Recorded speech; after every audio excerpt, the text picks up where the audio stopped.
everybody. Welcome to Intimate Talks with Tana. I am your host here, Tana Gilmore. Thank you for joining my channel. I am so happy you're here. So before we do anything, I'm going to need you to click that notification button, click subscribe, and share with everybody that you know because this is my new channel and I'm so excited to be here. So who is Tana Gilmore? So I am a relationship expert. I am a sex and intimacy coach, and I'm an intimacy coordinator and a matchmaker. I do all the things. All the things. So I'm so happy to be here on this channel. This is long overdue, you guys. Long overdue. Some places you may have seen me. You may have seen me on Bravo's Love Match Atlanta. With my business partner. We have a matchmaking show there. Married to Medicine. You may have seen me on Tamron Hall, Steve Harvey, Watch What Happens Live, maybe read some columns on Essence.com and Essence Magazine over the years. So my career spans over 12 years. But I am so happy to be here tonight to be able to share with you my expertise and my love of love. So welcome, welcome, welcome. Oh gosh, let's see. What can you expect? So you can expect some raw, unfiltered conversation. I'm gonna give it to you raw. I'm gonna give it to you direct, and hopefully at a place that it'll land with you. I've chosen to just create a vibe. So if anybody knows me, I'm a vibe. I'm a vibe. My house is a vibe. You know, I have my candles. I have my fireplace. I have my bourbon. Yes, I'm a bourbon girl.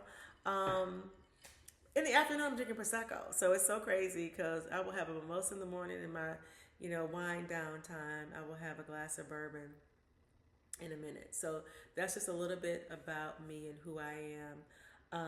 But I wanted to share some things, with you that were pressing. So a couple things. So I did a poll and I asked some people, what do you want me to talk about? What do you want to hear? And I encourage you to do the same thing. So this is ongoing. So I'm constantly asking you to put your questions in the comments. I'll get them. I'll answer them. I'll talk about them, like all of that. So I want all of that. I want you to do all of that because I'm here for you. I'm here for you. And I want to take everything that I have here and present them to you. So with that being said, I thought about what am I going to talk to these people about tonight? What am I going to talk about tonight? And I was having a conversation with some people earlier, some girlfriends earlier. I'm not saying any names, but showing a goodie showing. No, we don't need those troubles. We don't need those troubles. And they were talking about how we just get lost in the marriage, in the relationship, with regards to sex and intimacy. I was like, let me sip.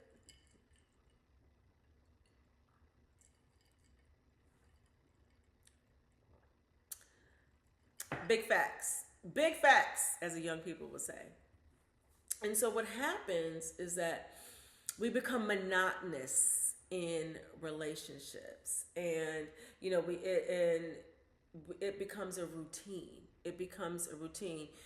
For those of you who are still raising children, I'm not. Married 23 years, got grown kids, empty nester.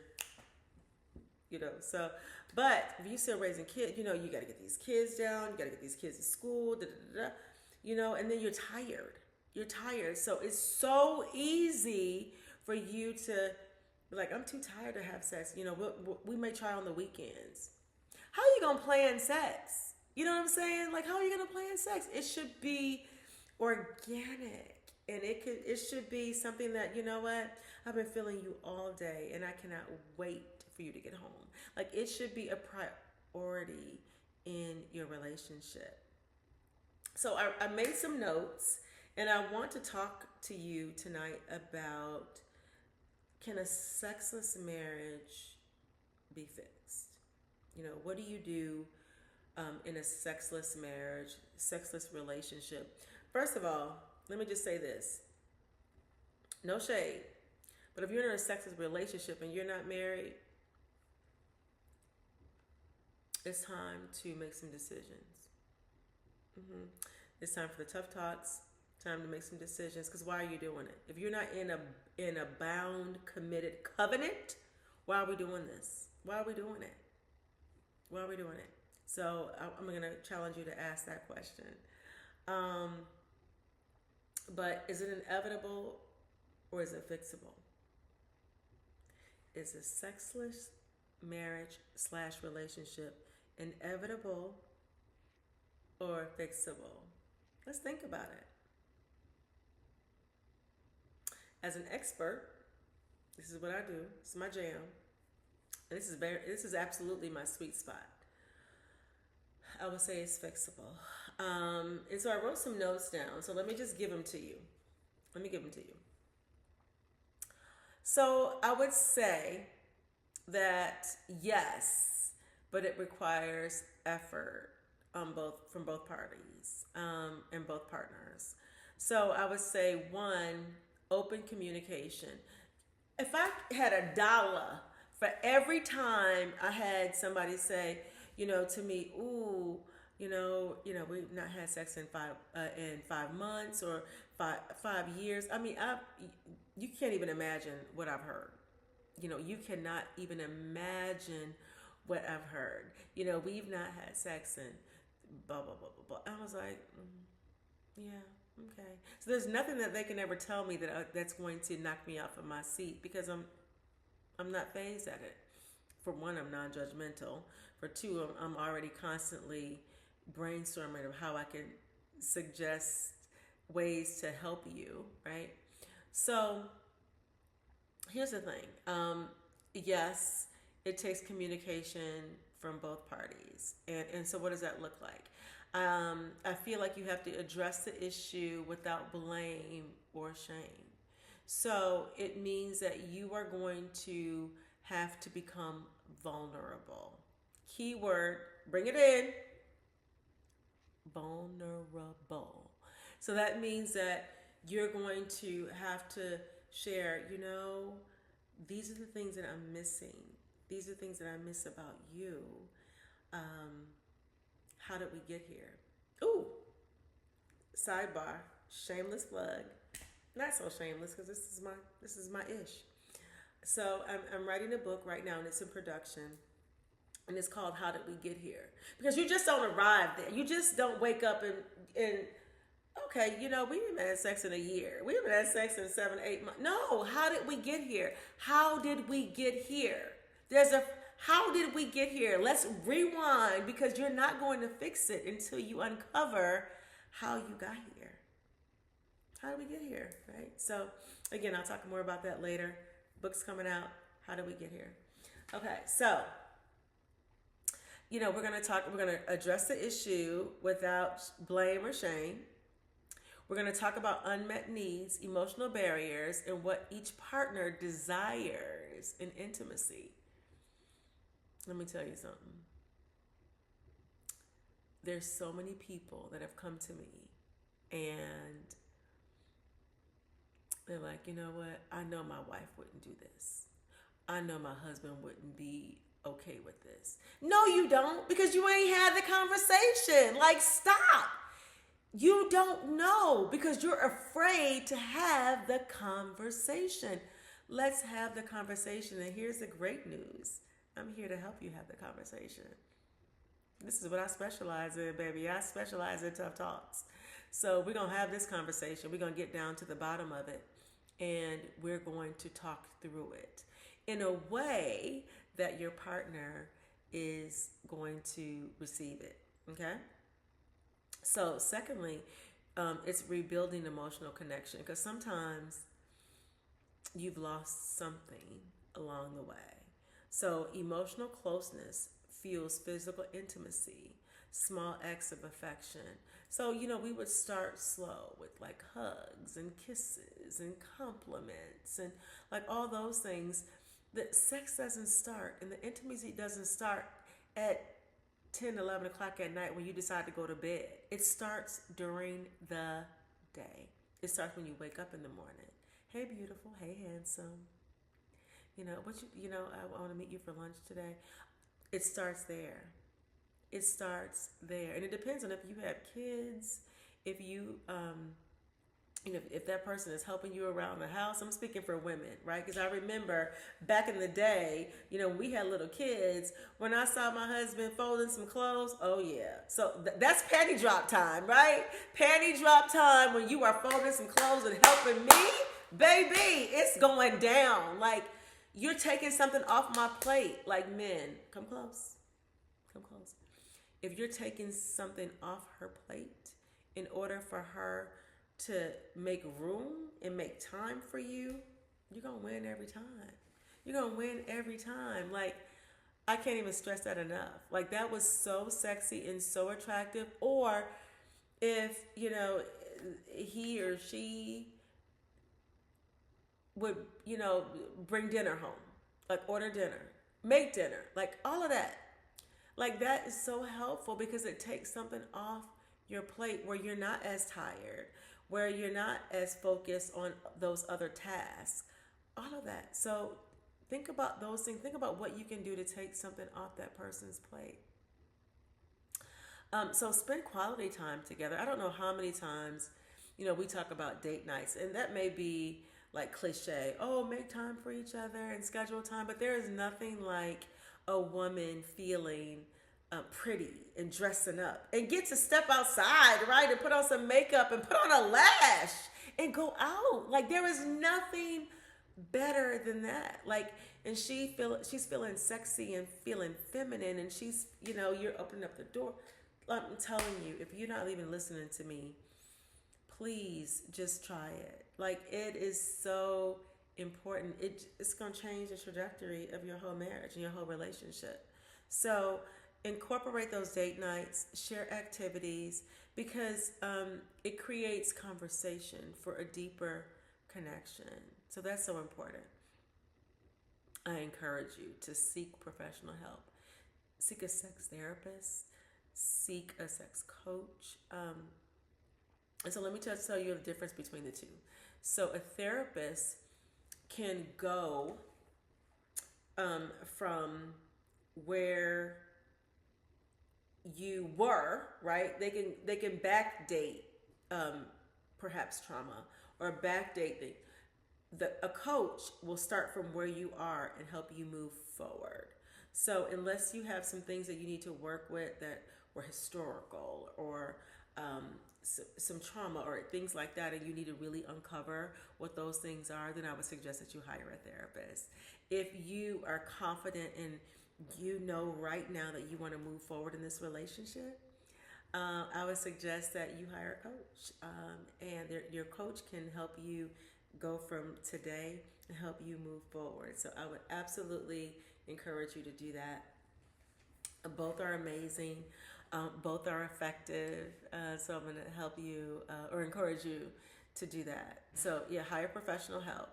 And because what happens is that person is unbiased and they're neutral, and they can be like, okay, so what I'm hearing you say, blah, blah, blah, blah, blah. What I'm hearing you, Amy, say, what I'm hearing you, James, Justin, say, let me regurgitate this back to you and see if it makes sense. Would this be correct?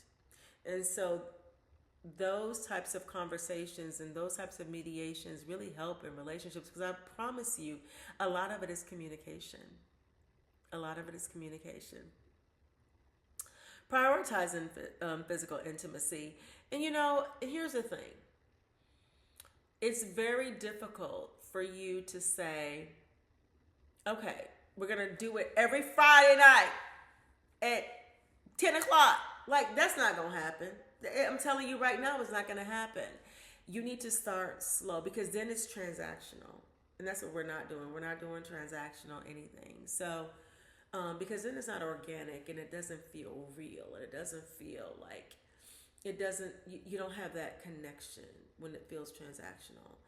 I would recommend that you start with, you know what, while my partner is watching television, I'm going to lay in their lap. We're going to watch this program together.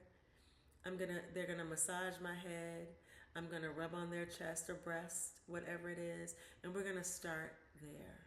So it is so simple to start there. So that's what I'm going to encourage you to do. We're going to start there. Very easy breezy. You can start with that. And of course, the person has to be willing to want to do it, right? Want to do it. But if you make it a priority, if you want this so badly, you'll do it. So trying new things. So let's even talk about, have one discussion a weekend. So tell me, how have you been feeling over the course of, the last year, the last 3 years? Tell me, what is it that you're missing? Tell me, what is it that you need? Tell me what it is that you desire. And here's the thing, it's up to you to create a safe space for that person.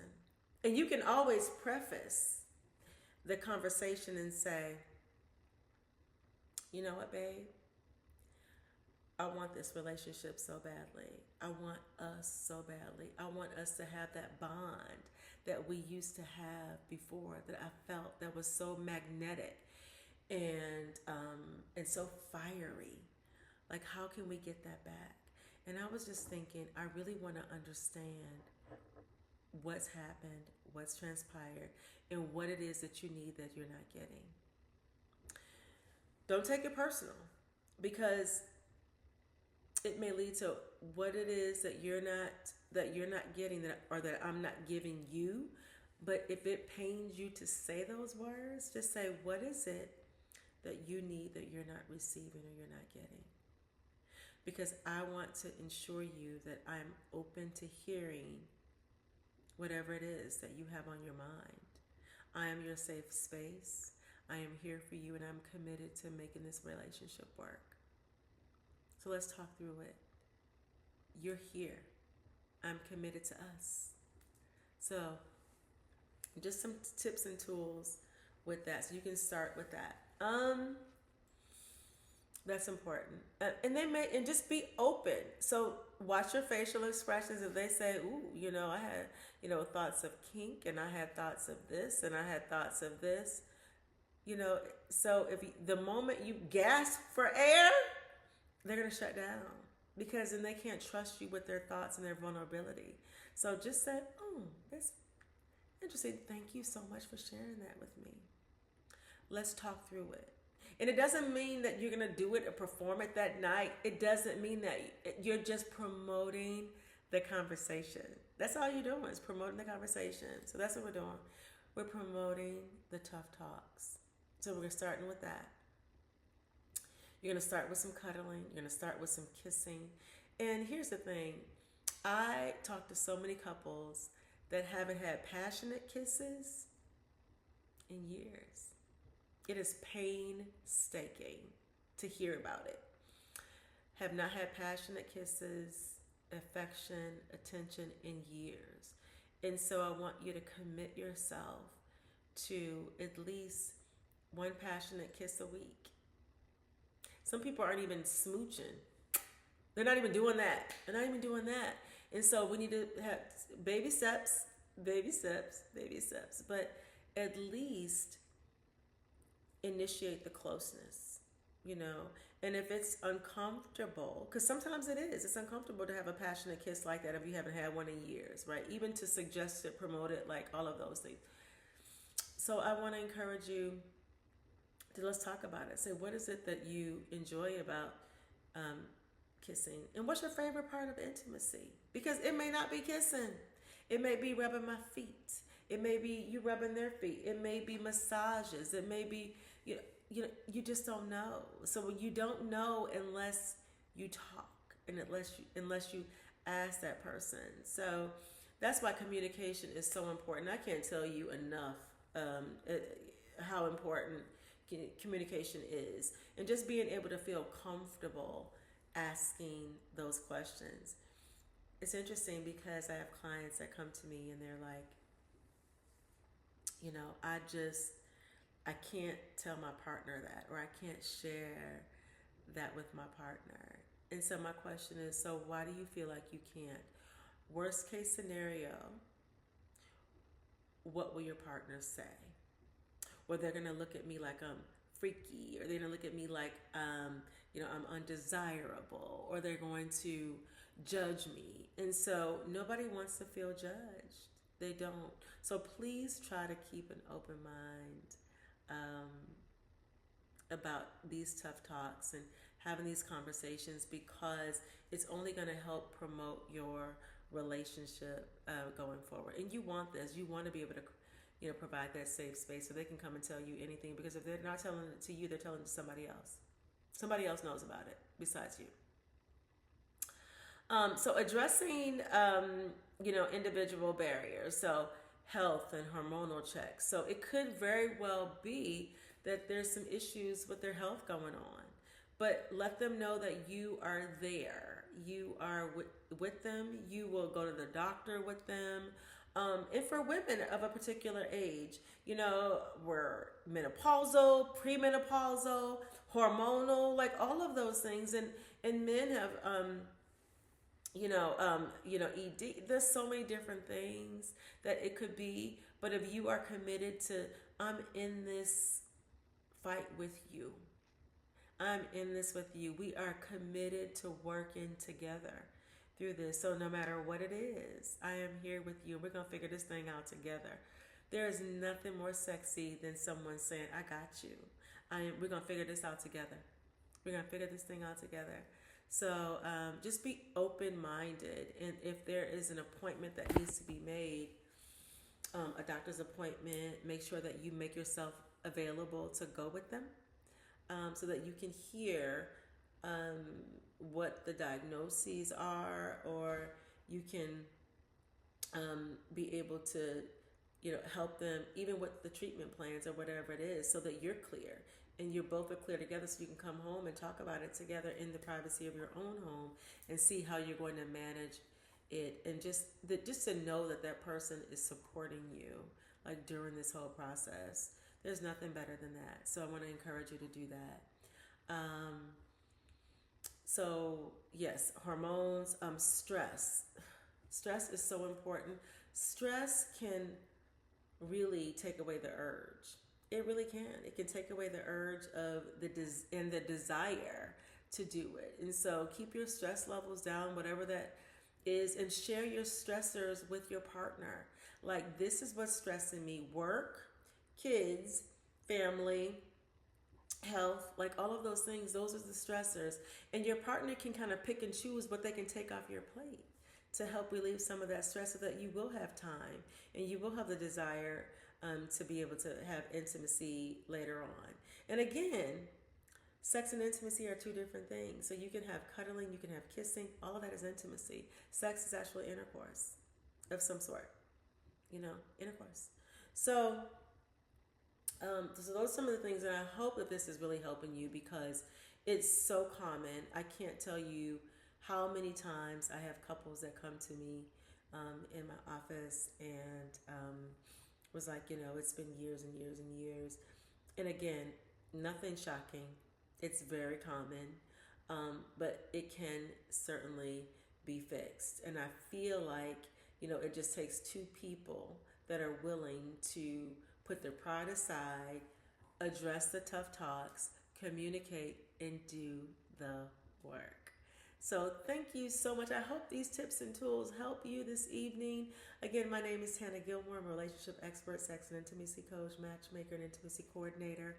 I am here to help you with all things love, sex, intimacy, all the things. I am here for you. Please visit my website, tanagilmore.com. Follow me on social media, Tana C. Gilmore. Really just drop some comments about what you want to hear, what you want me to talk about. I am here to give you what I know. I am here to pour into you. I am here for you. This is a long time overdue, a long time coming, and I'm so grateful and that I'm finally here to do it. So thank you so much. Again, thank you for subscribing to my channel, Intimacy Talks with Tana. I am Tana Gilmore. Have a good night.